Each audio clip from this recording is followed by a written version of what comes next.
Lawyers, what cases are you sorry you won? I carry some files like splinters, small things that lodge under the skin and surface when paperwork gets quiet. This one lived in the middle drawer of my desk for months. A foreclosure file that smelled faintly of printer toner and bad faith. The principal balance was $600. The amount read like a rounding error when stacked against ledgers that ran into thousands and millions. The amount should have been a footnote. Instead, it ballooned into a spectacle because a payment had been misapplied, and because institutions sometimes prefer procedure to mercy. I do mortgage foreclosures for a living. Most days, the work is a procession of notices and numbers, a rhythm you learn to perform without thinking. You become competent at translating collections into letters that will hold up in court. It is the kind of job where emotion arrives as a statistic and gets filed alphabetically. That autumn, the client stopped being an account and turned into a person when the intake clerk slid the old woman's file across my desk and said, matter-of-factly, "Someone is paying us more in legal fees than the debt owed." The woman had paid what she was told to pay. She called for payoff figures in September and did everything she needed to do. The statement included a small escrow amount for property taxes due in November. She believed, sensibly and simply, that if she paid off the mortgage before the tax date, then any tax obligation would be the municipality's problem.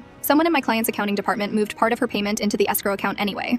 The payoff never hit zero. Late fees and then legal fees accumulated like frost on a car windshield. A foreclosure file opened because the ledger required it. On paper, the file was immaculate. Notices were sent. Timeframes were strict. The law gives the mortgagee a right, and my client had followed the steps required to enforce it. There was no procedural misstep to point to, and no judge likely to throw up hands at the absurdity. The world that prefers certainty to kindness had assembled its arguments well. I read the file and felt a dull, familiar irritation that is not legal, but ethical. There are moments in practice when the machinery of law is so polished, it hides the human cost that makes it turn. I told my client what the file said, and what it did not say. They recited policies like prayers, and offered the comfortable defense that follows when a company hides behind rules. I listened and then said the thing lawyers do when they stop being technicians and start being human beings. The arithmetic was perverse. They pushed. They asked me to proceed. Foreclosure calendars give people jobs and justify expense lines. There was a taste for procedural righteousness in the room. I could have drafted the motion, filed it, and watched the mechanism of removal do exactly what ledgers promise. The woman would have lost her house over $600, and the rows on a spreadsheet would have been neat while a life was messy. Instead, I negotiated with the kind of quietness reserved for matters that do not make news. I walked them through the optics and the cost, literal and reputational.